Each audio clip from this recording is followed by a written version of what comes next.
Welcome. The clock started going, which means it's time for me to start talking, according to Harrison. So, hello, how are you? My name's Clay Lord. I'm the Director of Programs for the SHRM Foundation, and I am very happy to welcome you to this session, but also more broadly to this stage, which is called Jailbreak the CV, a skills-first revolution. How many of you are here as part of the cohort who came specifically as the employer cohort as part of this conversation? It's great to see a few of you. Thank you all so much for coming.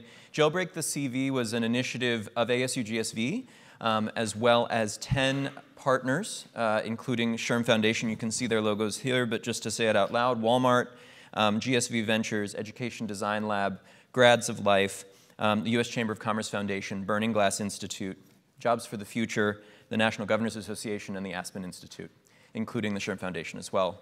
And we're really pleased to have put together 10 sessions all about employers and skills-first hiring and advancement. This is the first one. So I am here to welcome you to that and just give you a little bit of an agenda. We're going to start out, as I just did, by introducing you to the summit, introducing you to Jailbreak the CV. And then we're going to, in this session, talk a little bit about what it means to be skills-first and explore some of the fears and myths versus realities associated with that conversation. This session is all about the why. If you stick around to the next session, it's about the what and the how. And you'll see you've got a few handouts on your table or at your seats that are going to explore that as well. And then we're going to end with a little bit of a conversation about a skills-first maturity model. You can see some of the copies of it on the wall. You have a copy of it with you. And we're going to talk you through that. And then before you leave, we really hope that you'll take a minute to take one of these dots. It doesn't matter what color, pick your favorite color, and place yourself on that skills maturity model so that we can understand together where we're all starting from. Jailbreak the CV, as I said, is 10 sessions. These two are more interactive. The remainder of them, I think, are more panel-oriented sessions. They're all about different aspects of the conversation about how to get employers to participate in the future of skills-first hiring and advancement. And you can see a list of them there. You can also go into the app, and if you filter by Jailbreak the CV, it'll show them to you. You can also just hang out in this room, because they're all happening right here over the next 3 days, but they might kick you out overnight. I'm not really sure. And so this is the first one. It's called Why Being a Skills-First Employer is a Smart Idea. Is there anyone in this room who doesn't agree with it being a smart idea? Because we're going to maybe start on the assumption that if you're here, it's because you already think it's a smart idea. But we need to kind of dig into what that means and how you move from engagement to action. And part of the reason we need to do that, just to give you a few orienting stats, and I heard someone earlier, they were looking at the sheets here, and they looked at the Skills First at Work one, and they said, well, yeah, I mean, who doesn't agree with that? But it's a question of how we do it. And right now, about 90% of HR professionals, when asked, according to SHRM data, generally agree with the idea that Skills First could work for them. But only about 15% of them say that they are actively doing it. And that gap between employment and action is really profound and is going to make or break this movement, because if employers don't adopt skills first, it doesn't really matter what happens with the rest of the ecosystem. The other thing to note, this data has been reaffirmed in different ways, so I don't know if any of you have read the recent Burning Glass report that came out that explored the actual reality of skills first employers. About 37% of the firms that were looked at in that study have removed degree requirements, which is one of the primary signals of moving towards a skills-first strategy. But only about 45% of those 37% have actually done anything else. And about 20% of them are only saying that they're doing it. They're not actually doing any substantive stuff. So we're at a moment where a lot of folks are either because it's in vogue or because they want to do it but they don't quite know how. They're saying they're on board, but we need to move from that into activation. And the conditions are really good for that. So, and a lot of this I think will probably not be surprising for you all if you've been in this conversation. You all surely know that about 2 in 3 working-age Americans at this point do not have a 4-year degree. That there are 7.5% fewer Americans now than 10 years ago pursuing a 2- or 4-year degree every year than 10 years ago, and that we are seeing at the same time this incredible acceleration in the number of credentials that are available to people. about a 400% increase in the last 5 years. There are now over 1 million credentials being offered by 60,000 providers, which is both really exciting and totally terrifying as an employer. And at the same time, we're seeing a sort of employment rate challenge right now where there are more jobs than there are people looking for work.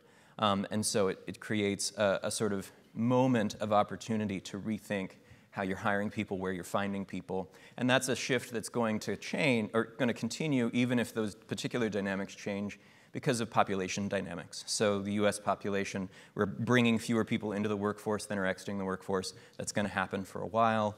We're also seeing that decline in the percentage that are getting four-year degrees, which means that if you combine those things, if you're not moving in the direction of expanding your aperture of hiring, you will eventually literally run out of people that you can hire for your jobs. So that gets us to the rest of the session, which is going to be interactive. We're going to ask you questions. We're going to invite you to answer the questions. We're going to stand here awkwardly until someone starts answering the questions. Well, I'm not going to, actually. I'm going to throw it over to Colin here. He's very good at standing awkwardly, but he's also very good at asking questions. All right. Well, thanks, Clay. Hi, everybody. I'm Colin Reynolds. I'm a senior designer at the Education Design Lab.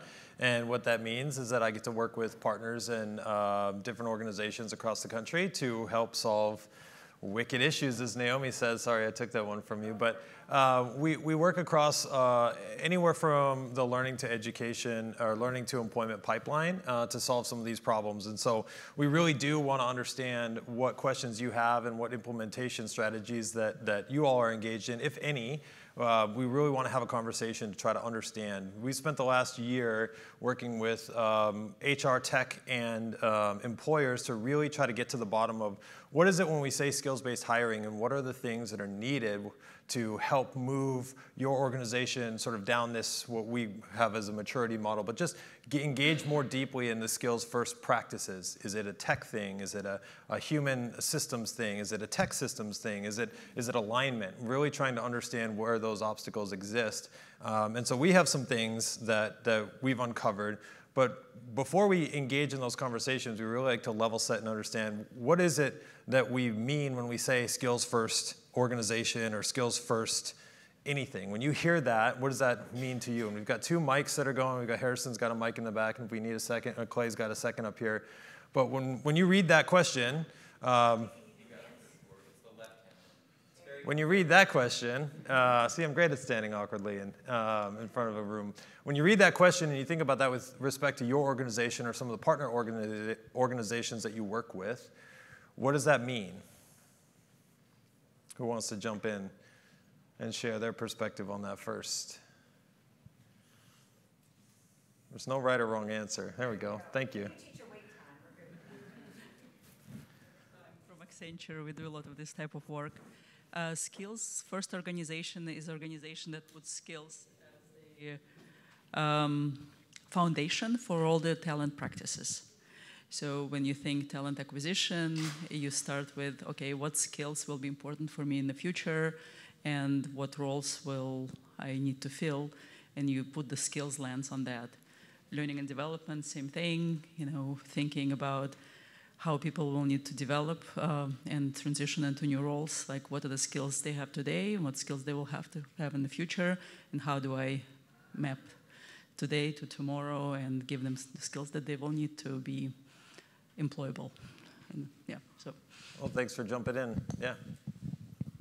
I will plus one Elena's comment, and as a partner of Accenture's in a lot of this work, I'll say it's both about the organizing principle around skills. It's not necessarily meaning skills first to the exclusion of all else, but like using it as this organizing principle for strategy and decision making. And then also whether or not you currently have the HR tech stack to support it, and I know that's one of the conversations that Jailbreak is going to have, or those being had at this conference. It's about thinking how you can avail yourself of the resources that you do have currently at your disposal to build upon that organizing principle.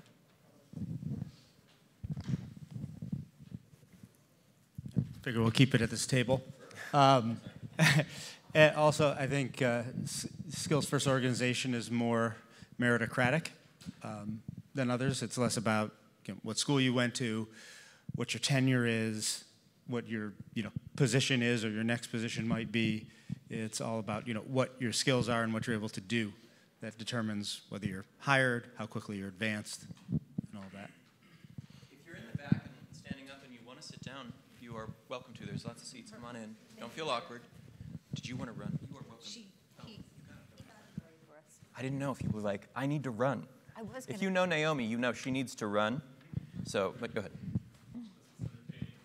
That's right. So that's not on, so I'm just going to talk here. With an example in our area that we had 2 years ago before we really started investing in skills was we would have people who would want to get into our nominations into our accelerated programs for high potentials, and they would say, here's a list of high potentials, please stick them in there. And some of them we were questioning as they don't seem to kind of fit the mold of who normally comes in. Why are they going into that? And it was essentially like in place because there's a line for food we got in it, but we don't actually need food. So why are you putting those folks in it? Because we can put them in something and ignore them for a while versus what skill are they actually missing? We don't know. Well, let's start from there. Let's identify that before we do anything else. So, I mean, that's just one aspect of that, but that across the organization becomes really powerful. Can you share who you are and where you're from? Yeah, ASML, technology company, semiconductors. Great. Thank you. So one of the things, if I could just say real quickly, what I'm hearing in summary is it's not just about dropping the degree requirement on our hiring credentials. It's much more in aggregation. When we say skills, mainstream skills is more than just skills. Knowledge, skills, abilities, it's really what we used to call competencies, right? And so when we say skills, we're meaning more, right? It's not necessarily about just degree, pedigree, and social networks. It's thinking about what folks know and can do, right? And then we're expanding more into thinking about how do we communicate that information in a way that's then consumable. Yeah. I'm also hearing this sort of thread of skills as building blocks and sort of like strategy pieces through which you structure your structures, which is interesting because that's not always how they're portrayed. They're sort of portrayed in the same way that you might portray a degree, where a degree is sort of an aggregate of skills and is in a way built out of skills. But now we're talking about making a sort of different puzzle from those same pieces. And we've got to define what all those pieces are because, as you said, it's not really actually just skills. There's hard skills, there's durable skills, there's competencies, there's gifts, there's aptitudes, there's attitude, there's desire, disposition. So we've got a formula for that that we put together just from our conversations. Is level setting around skills first is important, so that when we say skills, we have an understanding, a shared understanding and alignment around what we mean in that conversation. And this formula that we put together is just our way of sort of corralling the conversation and bucketing where we engage and where we choose to go further with some of our organizations, right? So experience and credentials, we can have a whole conversation about credentials. I actually just left a session where we were talking about LERs and if anybody cares about them, more or less. But what is it that the LER actually means? What are those digital credentials and why do they provide— What is an LER, Colin? Learning and employment record. The digital credential is sort of like the smallest piece of a learning and employment record. And when you put individuals' experiences together, you get a more holistic picture that's something that goes beyond a resume. So you can think about an LER as something like a resume of the future or a digitized way for a system to ingest credential data and make sense of it for whoever is viewing it, for the individual that's viewing it, for the organization that's viewing it, for the intermediary, the talent management system that's trying to provide a better view for that individual. And that's where we get into some of those systems and the alignment that we were just talking about, is we need to make sure that our system is saying skills and defining skills in the ways that we talk about them and the way that we are searching for them through our platforms, through our conversations, how we're interviewing for them. And the last part gets into more of the human-centered piece of this, which is the buy-in and the aptitude. There needs to be buy-in from the top down in an organization in order to be able to advance your organization with this skills-first mentality. Well, and just to say it, I'm sure it was implied in that, but also from the bottom up. So I had a conversation once with a CHRO who was talking about how she'd gotten her entire HR team on board, and she'd done that because the C-suite was so on board that she was allowed to like really implement it with her HR team. And then they discovered that they had to go one by one to every hiring manager throughout a very large organization and convince each one of them. And so that's part of it as well. Yeah. So I'm noticing that folks on this side of the room probably are not able to see the screen very well over here, and I do see others scribbling notes and writing notes. Where's our content available? I think we've uploaded to the information that we provided to ASU+GSV, yes. And we also have resources we're making available afterwards. Yeah, so on the back of the Skills First at Work sheet, there's a QR code. If you could snap that, it'll take you to a SHRM site, and there's a form stack that you can fill out, basically just a form. As we collect that information, we'll make sure to shoot all of this out to everyone who wants it. On the back side of the Skills First Maturity model is next to pictures of our faces and contact information to continue this conversation is a QR code to join the Education Design Lab Innovator Network, where we publish all of this work that we're doing and insights that we gain from the events and other places. But that's really the best way to continue the conversation with any of us individually. But hopefully you'll connect with others throughout this conversation in the room and in the next session, because we really find throughout all of our understanding is that we have more power working together, is that no one institution should be doing this in isolation and in a silo. And actually, we'll dive into a little more of some of the approaches that we find valuable, especially when it gets into specific industries and organizations that are leading some of this work. So some of what has been uncovered through this conversation is around the myths of skills first, attitudes and behaviors. I think we all have sort of, when we hear skills or see skills, we think about them based on our experiences and based on our organization and how we talk about them and prioritize them. But it's no one thing. And I think that's really where, I don't know if you wanted to elaborate on some of the myths that came up from some of this. Who are you talking to? Well, either of you, because I think our perspectives are very different just in the conversations that we've had. So removing degrees, for example, when we talk about skills first, it's not just removing the degree. It's using the degree as a proxy. It's using credentials as a proxy. It's using different tools as a proxy to identify skills and prioritize them in the searching process. That skills first is the only way to hiring. That's not always the case. There's a variety of industries that prioritize the way that they talk about the skills and the skills that are required. So Education Design Lab, one of the tools we use when we work with our partners is called the T-Profile. And the T-Profile really uses a tool to engage the skills conversation around the technical skills, so that are more of like the content-specific or context-specific skills that somebody needs to be successful in a position, and the durable or soft skills that you would like to have in that position. And by using a tool to engage that conversation, we can really elevate what it is when we say we mean skills and how we prioritize them or identify them in the hiring process. All right. Then I think we're going next to myths, right? Okay, yeah. So question for you. How many of you have fears about skills first? Professional fears, hopefully, but maybe personal fears as well. But can you raise your hand if you have concerns about it? Let's maybe not use fears. That's sort of like a big word. But you're like, there's something that I need to consider here. So all of you who didn't raise your hands, you don't have any concerns about.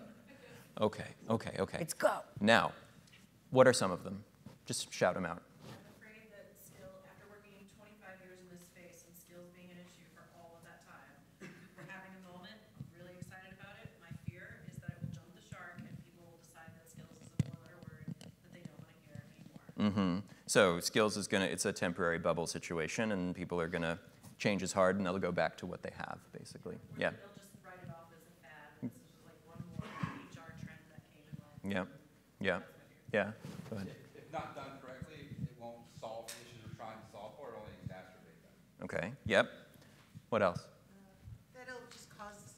There you go. They'll cause an unhealthy debate between higher ed and employers. Okay. Unhealthy debate between higher ed and employers. Go ahead. That there won't be an agreement of one skill, using the same name for two completely different things. No alignment between them. Right. So that there's challenges of definition and an agreement, making sure that everyone's saying the same thing. Go ahead, Ian. Job seekers will do what they're already doing, which is how to get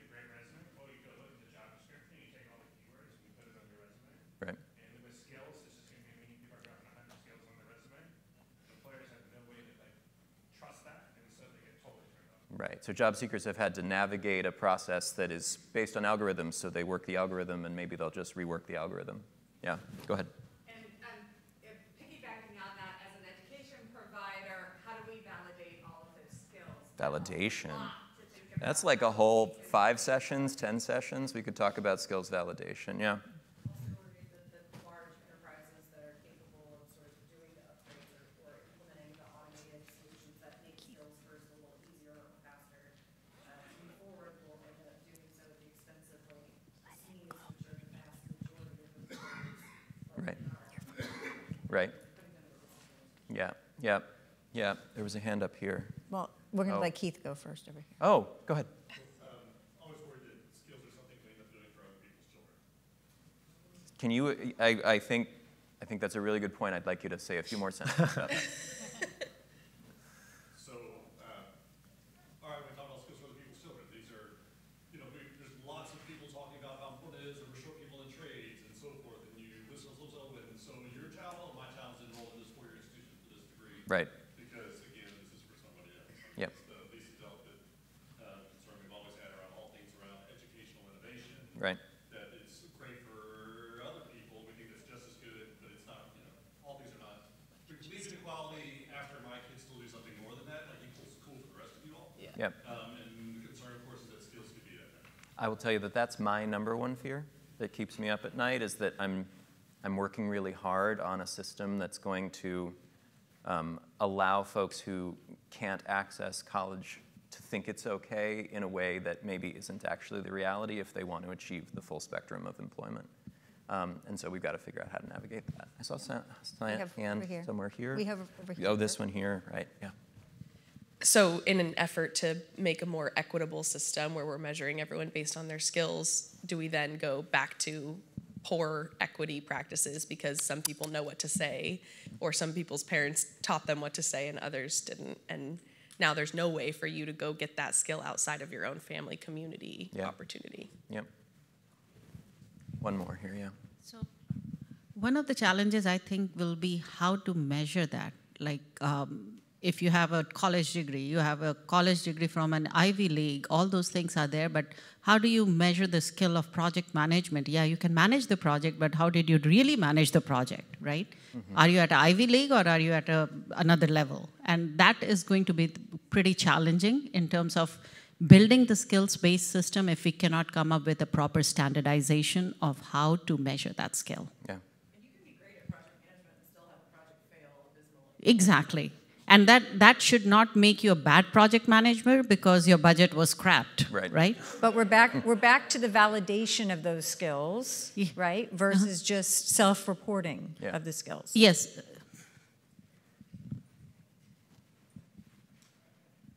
Maybe just to build on that, I think one of the other risks of the challenge of validation is that in this effort to push towards skills-based hiring, it will create a boomerang effect where employers say, it was just a lot easier to lean on degrees. Mm-hmm. and so we end up reinforcing the SAT a proxy. Effect that's happening right now? Yeah. The SAT standardized testing effect that's happening, yeah. Yeah, go ahead.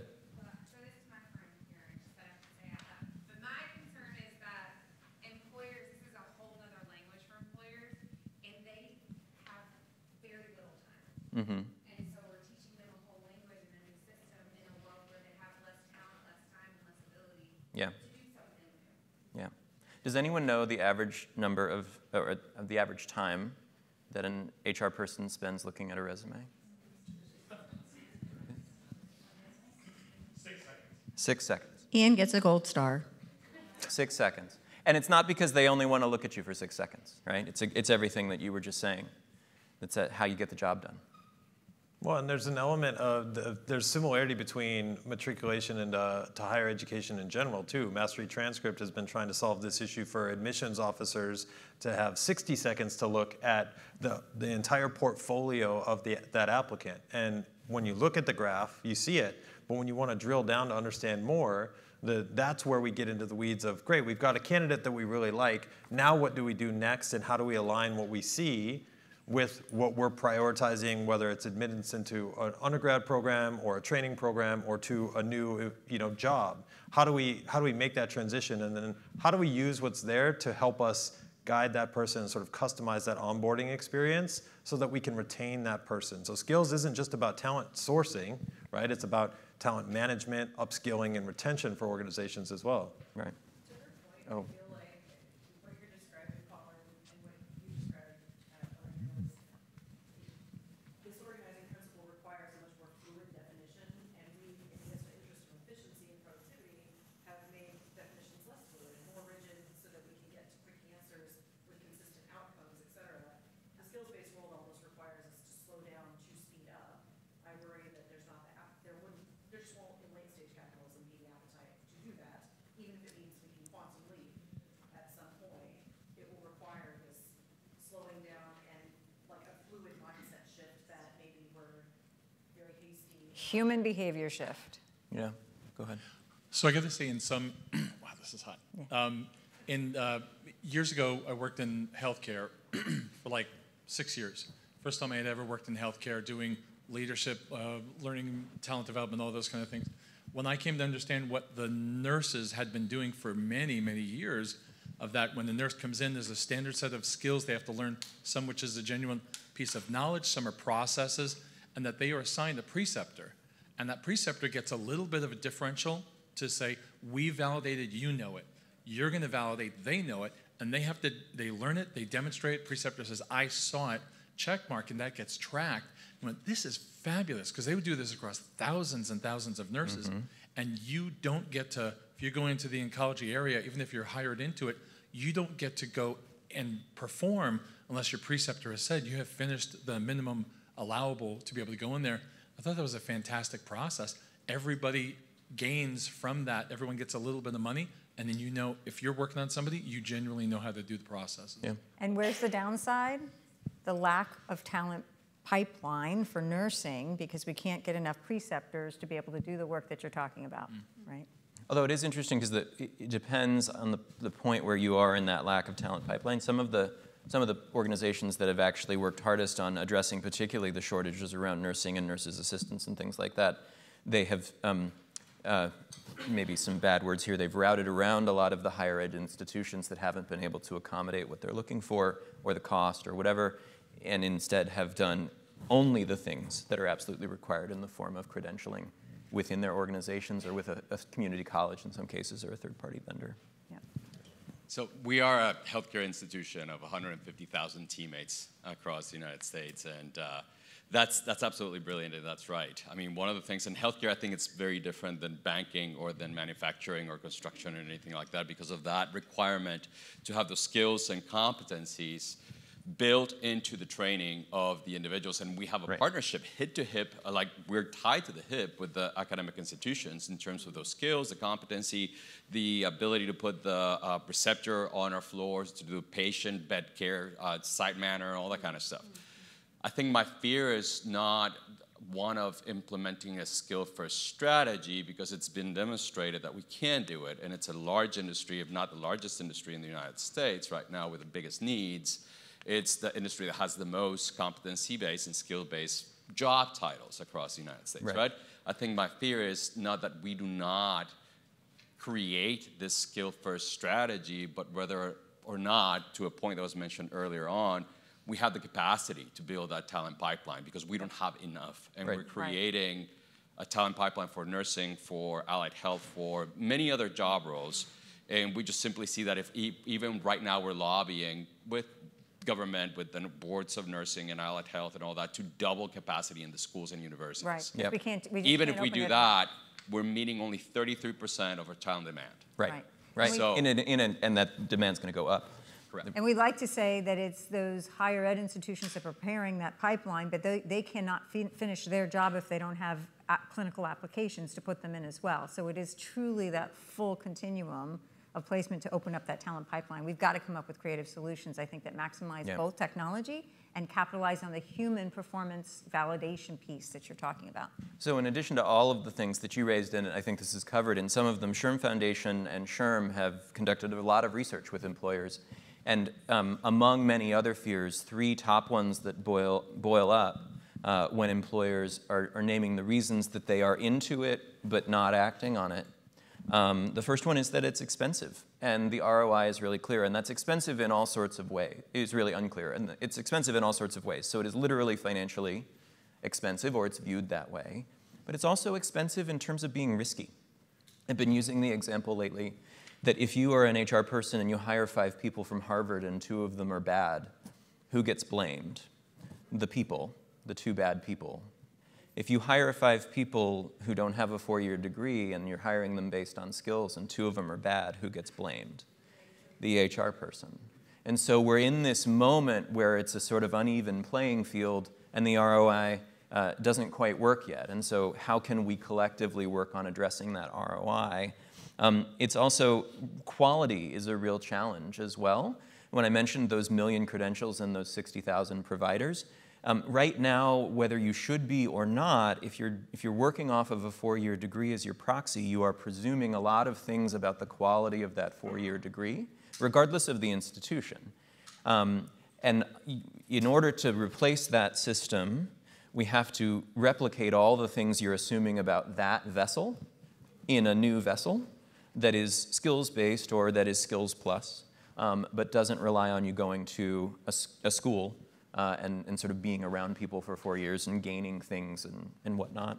And then finally, right now, if you're a skills champion, it can feel really lonely. You can feel like you're navigating a sort of unknown world. Maybe you're the only one who's doing it. Or if you are an organization, a whole organization that's trying to adopt skills, it can feel like you're pretty far out on that branch in a way that sometimes doesn't run well with people who, or organizations who are trying to not sort of be right at the front of anything. And so how can we create collective movement as well? This is you. I think it might be me. Okay. Maybe. Yeah? We'll see. Here, I'll take the mic. You want to take the mic? That would be great. Okay, so this next part of our conversation today, well, hello everybody, good afternoon. I'm Naomi Boyer. I am with Education Design Lab, and I have had the absolute privilege and honor to be working with my colleague Clayton Lord from the SHRM Foundation. And as Colin described in our work, we've been kind of in this understand phase. And one of the things that we've done over this last year is put together this skills-based maturity model that you see around the room and on your tables. It's a work in progress. We're really interested in your feedback as part of this process because we're going to be building tools and opportunities on top of that. But that being said, I'm interested to hear from you. How are you assessing your organization's approach to skills-first practices? What are you doing? I have a great bad example.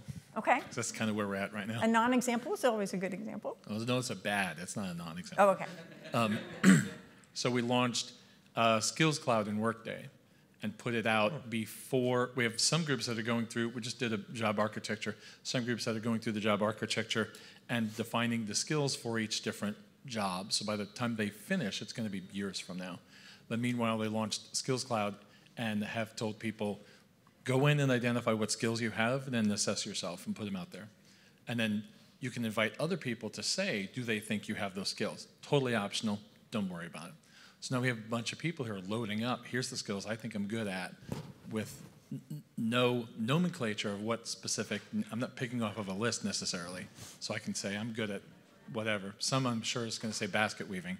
So they're filling it up with questionable titles for things, not really a good structure for it, and then allowing people to also say, I can mentor people in this. So that, right, yeah. That's very groanable. Yeah. So it's kind of torturous to see, at least, we're starting.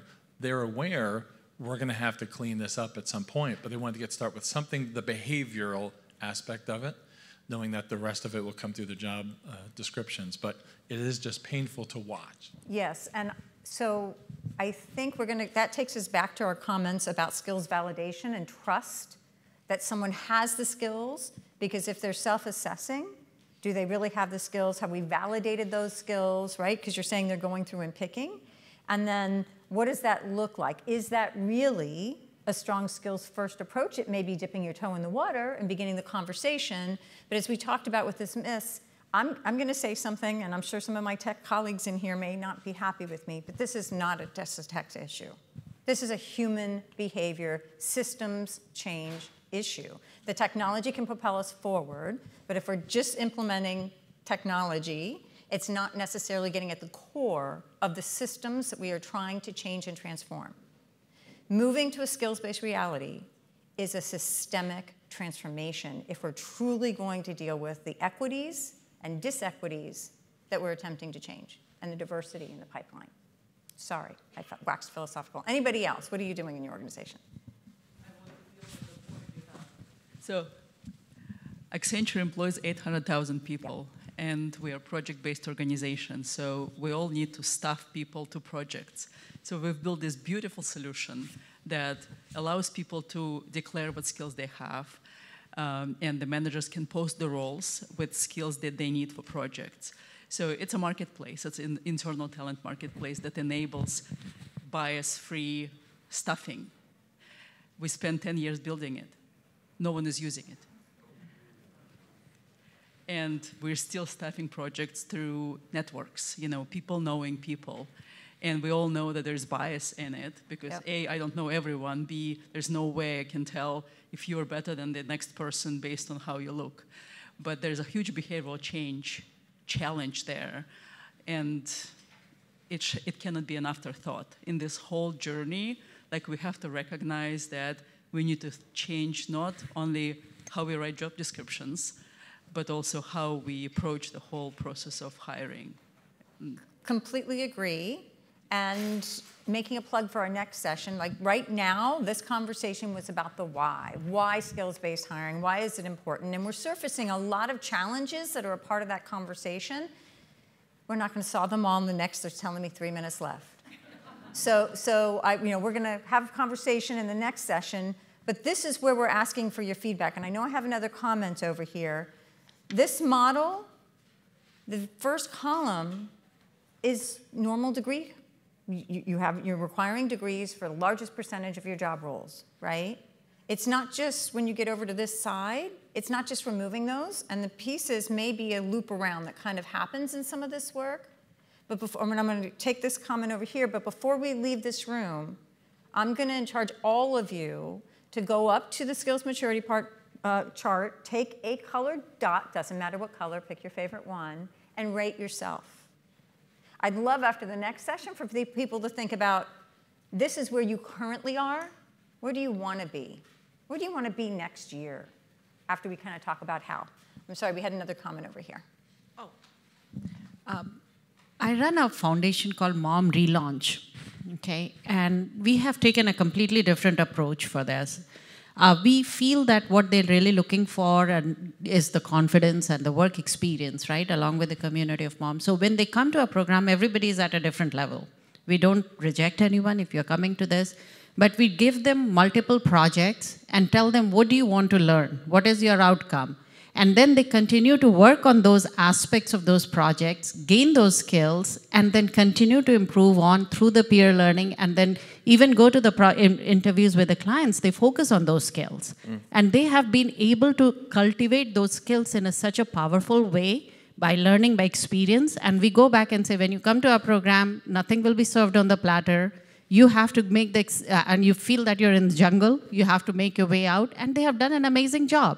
So I think what we have done is a very outside the thinking program in our structure. It's a small program, but the way we have done, we have focused only on the skill called salesforce.com, and we have really honed on how they gain those skills irrespective of their background, irrespective of their number of years of break, where they came from, and I think we have very close on creating that model that we can replicate somewhere else. So happy to talk to you. And hopefully when they come out of that program, they have something demonstrable to make their skills visible. So what do they gain in your program to then make those skills visible to walk into an employer? Because I got to tell you, when employers do see a Salesforce certificate, it increases your hiring value. He's going to see us out over here. Last one, because they keep us on a schedule. So definitely just a comment. I want to know where the accountability piece is here. I think we're fundamentally terrible at data. I think the only place in the world right now that's probably good at data for performance is athletics.